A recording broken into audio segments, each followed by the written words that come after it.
I'm the lawn engineer, and I and my family like to golf.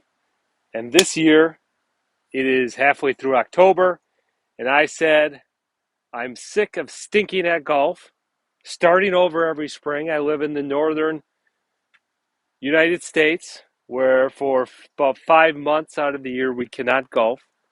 Not because it's cold, but because everything's frozen. It's very cold. It's not just, oh, I'm a little chilled, I have to wear a hat. Things are frozen and covered under snow. So the only way we can golf is with a simulator.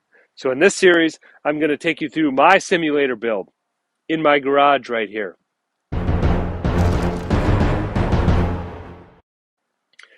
So I'm not just going to buy a kit and put it up. That'd be too easy.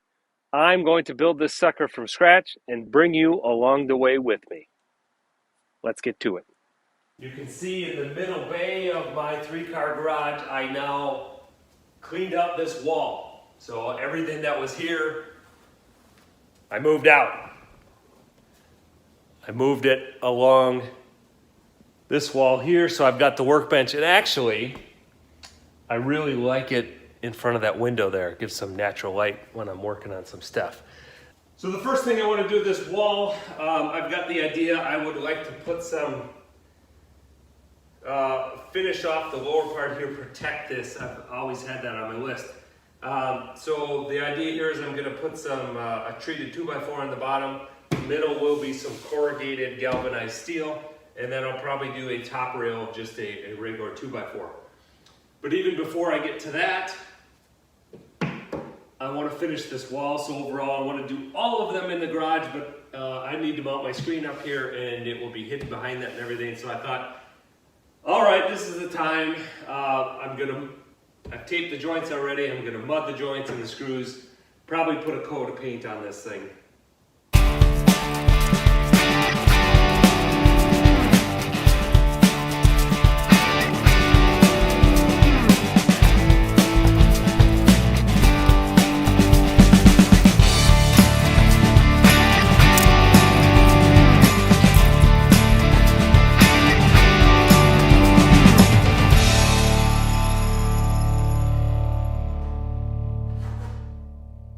Okay, so I did my joints, screws through a skip trowel texture on the wall here. Let's throw some paint on it now.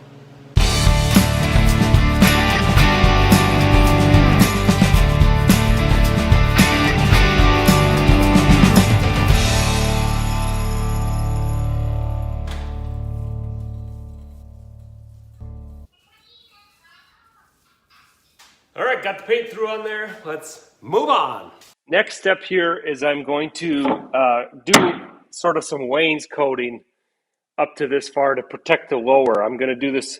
I've wanted to do this in the garage for quite a while. This drywall is very susceptible to bikes.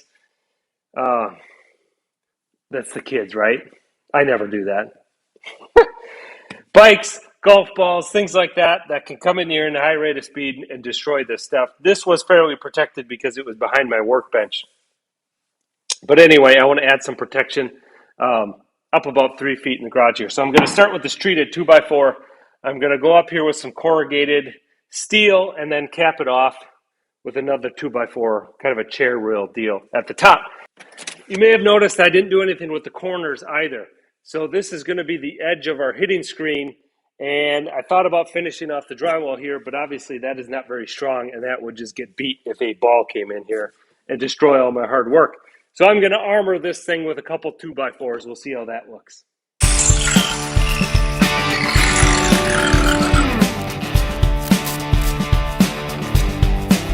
There's snow that's melting on top.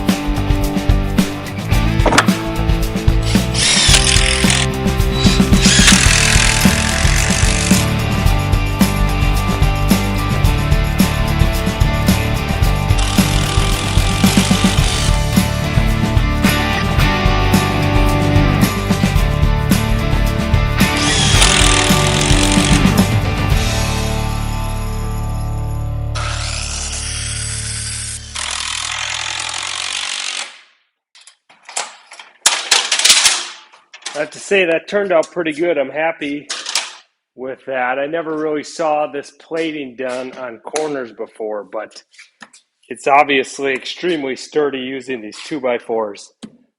Nothing is going to destroy this corner now. So happy with that. Just need to get the metal there on the top rail, and then obviously finish the rest of the drywall in the garage. Got a lot to go, but off to a good start. I like this concept, so I'm going to keep moving ahead with it.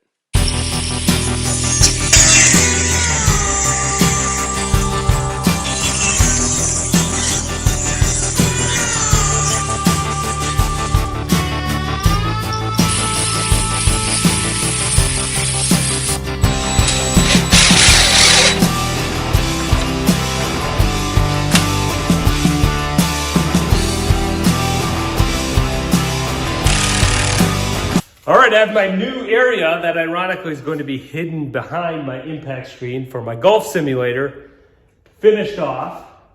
So I'm going to take my golf net mounting apparatus and transfer it over to the new spot.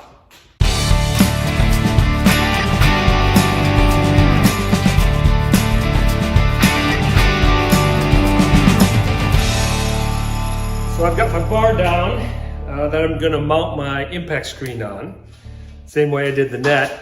And I'm going to use this trunnion from my bed unloader to hang it yet. So I'd like to mount it right on this plate, corner plate that I added.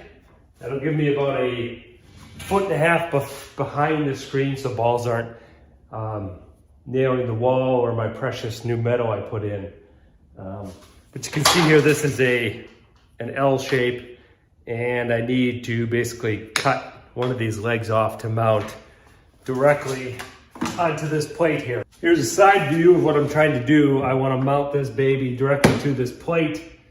So I need to hack off one of these. I think this is just a glass-filled nylon material, so I should be able to take a hacksaw and just beat that piece off, but I think, cut that one leg off. So I'm going to take off the clamp collar here, slide that piece off, get it over to the bench, and cut that off.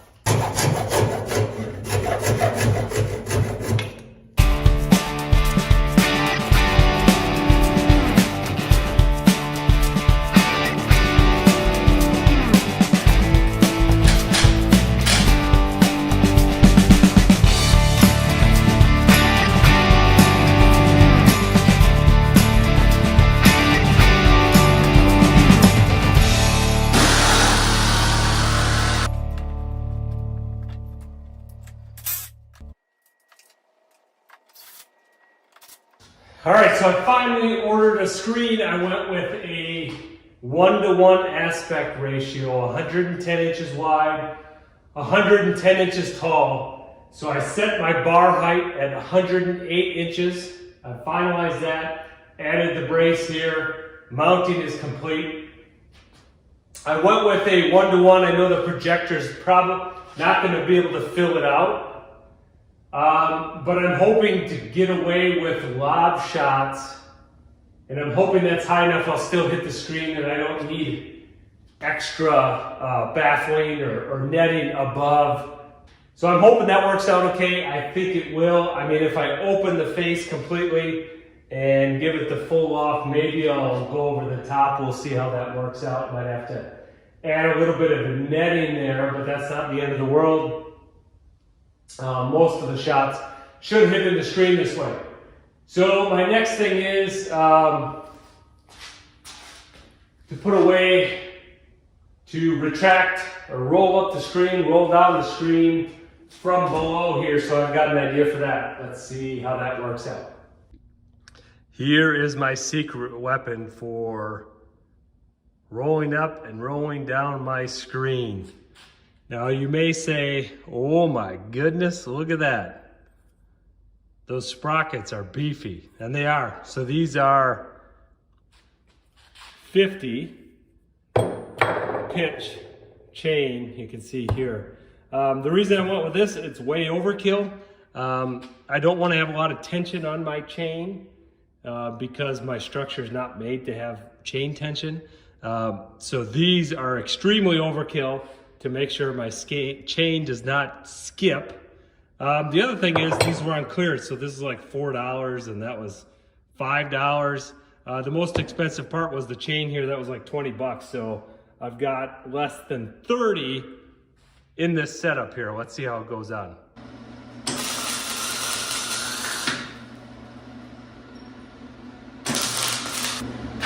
I'm gonna let that baby cool down so I don't absolutely cook my plastic parts trunnion and that sort of thing. So take a little bit, weld some, take a break, let it cool down, weld some. But I think I'm on the right track. This is coming together pretty cool. Got my sprocket welded on, my pipe up there, which my screen is going to be mounted on. Got my overkill chain here, and I've got my sprocket at the bottom.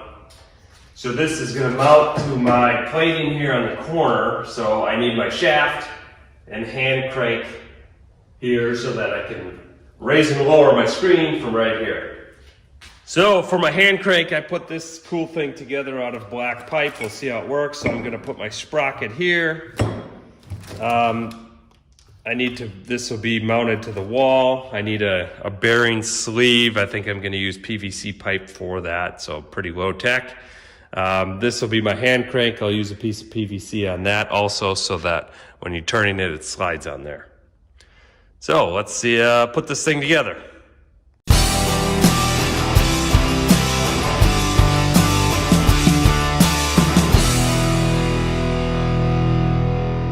Interestingly enough, this 1.25" PVC pipe fits over pretty snugly on this 1-inch black pipe. So I'm going to use this for a couple different things here. First one for my handle there. Yep.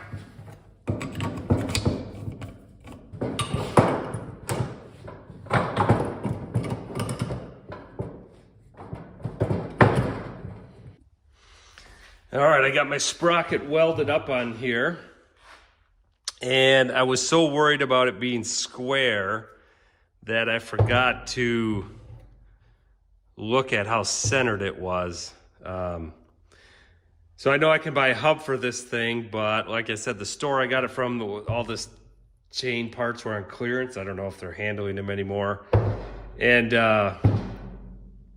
they didn't have any of the hubs or whatever, so I wanted to get going on this. So I shimmed it with some bar stock. And I've just forgot to double check the center. So I've got it welded in there pretty good. It's not fully. But before I go ahead and grind this off and try again, I'm gonna mount it and see if it works in this. I'm using a piece of PVC pipe for my linear bearing. So this is not a precision deal here. So we'll see how it works in a current state. Works good. I'll take it off the wall and just kind of finish welding it there. But